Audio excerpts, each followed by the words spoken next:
તો ગુજરાતમાં જામ્યો છે ચૂંટણીનો જંગ। કોંગ્રેસના પ્રચારકો આવશે ગુજરાત અને કરશે પ્રચાર। ગુજરાત કોંગ્રેસ પ્રભારી મુકુલ વાસનિકના ડેરા ગુજરાતમાં 26 એપ્રિલથી 5 મે સુધી વાસનિક ગુજરાતમાં રહેશે। 27 એપ્રિલે પ્રિયંકા ગાંધીની વલસાડના ધરમપુરમાં સભા છે, તો 28 એપ્રિલે અભિષેક મનુ સંઘવી પણ ગુજરાતમાં પત્રકાર પરિષદ કરશે। 29 એપ્રિલે રાહુલ ગાંધી પાટણમાં સભાને સંબોધશે, તો અલકા લાંબા ગુજરાતમાં પ્રચાર કરીને મત માટે કરશે અપીલ। तो વધુ માહિતી માટે સંવાદદાતા પ્રણવ લાઈવ જોડાયા છે। પ્રણવ, હવે કોંગ્રેસનો પણ જે પ્રકારથી પ્રચાર છે, કોંગ્રેસના પણ સ્ટાર પ્રચારકો ગુજરાત આવી રહ્યા છે, પ્રિયંકા ગાંધી, રાહુલ ગાંધી પણ, શું વધુ અપડેટ્સ આ મામલે? લુબના જે રીતે પ્રધાનમંત્રી નરેન્દ્ર મોદી ગુજરાત આવી રહ્યા છે, તે જ રીતે જે કોંગ્રેસના તમામ જે વરિષ્ઠ નેતાઓ છે, કોંગ્રેસના રાષ્ટ્રીય અધ્યક્ષ ખડગે હોય કે પછી કોંગ્રેસના પૂર્વ અધ્યક્ષ અને જે કહી શકાય કે નેતા રાહુલ ગાંધી પણ ગુજરાત આવશે, પ્રિયંકા ગાંધી પણ ગુજરાત આવશે।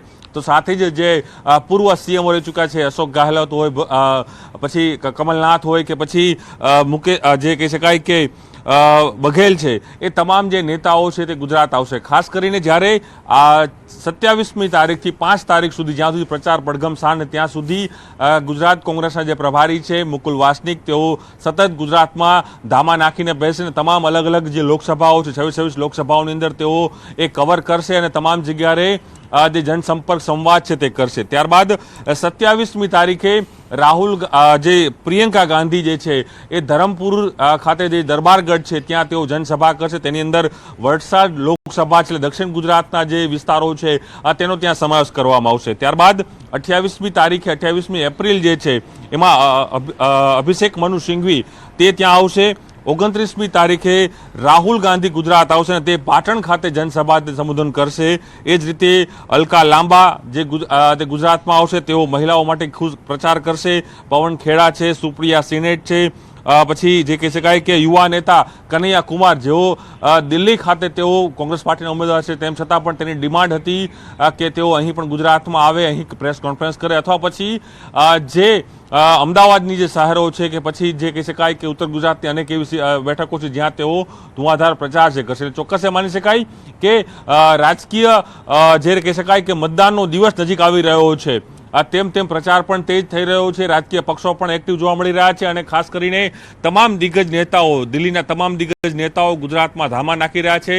એટલે 5 મે સુધી આ પ્રચાર જે છે તે ધુઆધાર જોવા મળશે, પ્રચંડ પ્રચાર જોવા મળશે, રોડ શો જોવા મળશે, નેતાઓની પ્રેસ કોન્ફરન્સ જોવા મળશે અને સાથે જ પ્રધાનમંત્રી નરેન્દ્ર મોદી હોય, ગૃહમંત્રી અમિત શાહ હોય કે અન્ય દિગ્ગજ નેતાઓ છે। બિલકુલ, આભાર આ સમગ્ર માહિતી બદલ પ્રણવ। તો કોંગ્રેસ નેતા હેમાંગ વસાવડાનો મોટો આક્ષેપ, રાજકોટમાં પણ સુરતવાડી થવાની હતી તેવું તેમણે કહ્યું છે। પરેશ ધાનાણીને ટિકિટ મળવાથી ભાજપ ખેલ ન પાડી શક્યું। રાજકોટના જ કેટલાક કોંગ્રેસના નેતાઓ વિક્રમ સોરાણીને ટિકિટ મળે તેવા પ્રયાસ કરતા હતા। વિક્રમ સોરાણી 29 એપ્રિલે ભાજપમાં કરશે પ્રવેશ। વિક્રમ સોરાણીને ટિકિટ આપવામાં આવી હોત તો સુરતવાડી રાજકોટમાં પણ થઈ હોત। અમારા વિરોધને લીધે વિક્રમ સોરાણી કોંગ્રેસમાં પ્રવેશ કર્યો નહીં, એને ટિકિટ મળી નહીં, હાઈકમાન્ડે અમને સાંભળ્યા। જો વિક્રમ સોરાણી ટિકિટ આપવામાં આવી હોત તો રાજકોટમાં પણ સુરતવાળી થઈ હોત અને રાજકોટની સીટ ભારતીય જનતા પાર્ટીને બિનહરીફ મળી ગઈ હોત। તો રાજ્યમાં હાલ ચૂંટણી પ્રચાર પૂરજોશમાં ચાલી રહ્યો છે, ત્યારે રાજ્યના શિક્ષણ મંત્રી કુબેર ડિંડોરે કર્યો દાહોદ લોકસભાના ઉમેદવાર જશવંતસિંહ ભાભોર માટે પ્રચાર। કડાણા તાલુકાના રાઠડા, રાયનિયા અને મોટી રાઠ સહિતના બેટ વિસ્તારમાં નાવ પર સવાર થઈને પ્રચાર કર્યો હતો। કાર્યકર્તાઓ સાથે બેટ વિસ્તારના લોકો પાસે વિકાસના નામે તેમણે મત પણ માંગ્યા હતા। સાથે જ આગામી સમયમાં આ બેટ વિસ્તારને પ્રવાસન સ્થળ તરીકે વિકસાવવાનું આશ્વાસન પણ આપ્યું હતું।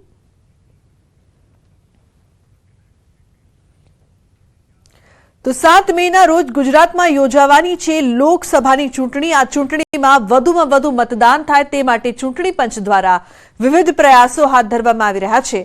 ત્યારે પંચમહાલ જિલ્લાના કલેક્ટરે જિલ્લામાં રેકોર્ડ બ્રેક મતદાન થાય તે માટે પહેલ કરી છે। કલેક્ટરે જિલ્લાના વિવિધ વેપારીઓ સાથે બેઠક કરી હતી અને વેપારીઓને 7 તારીખે મતદાનના દિવસે મતદારોને ડિસ્કાઉન્ટ આપવા અપીલ કરી હતી। કલેક્ટરના નિર્ણયને વેપારી એસોસિએશને આવકાર્યા છે અને મતદાનના દિવસે 7% ડિસ્કાઉન્ટની જાહેરાત કરી છે। જે લોકો મતદાન કરીને આવશે અને મતદાનની નિશાની બતાવશે તેને ખરીદી પર 7% ડિસ્કાઉન્ટ અપાશે.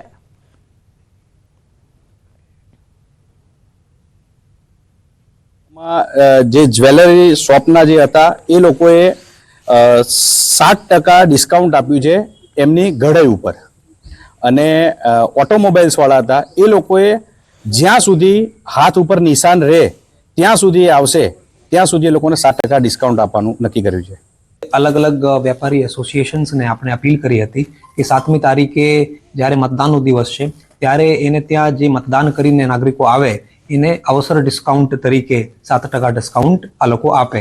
અમે ફૂડ અને હોટલ એસોસિએશન સાથે સંકળાયેલા હોવાથી દરેક વસ્તુની ખરીદી પર 7% ડિસ્કાઉન્ટ જાહેર કરેલું છે, જે કલેક્ટર શ્રી દ્વારા અમને જણાવવામાં આવેલું અને અમે એમના નિર્ણયને સમર્થન આપ્યું છે. અને તેના સિવાય પણ અન્ય આપણે એસોસિએશનોએ પણ એમાં સમર્થન આપેલું છે. તો લોકસભાની ચૂંટણીને લઈને મતદાન અભિયાન તેજ થઈ ગયું છે. ફર્સ્ટ ટાઈમ મતદાન કરનારની સંખ્યા સવિશેષ છે. ગુજરાતમાં આશરે 5 કરોડ લોકો આગામી ચૂંટણીમાં કરી શકશે મતાધિકારનો ઉપયોગ.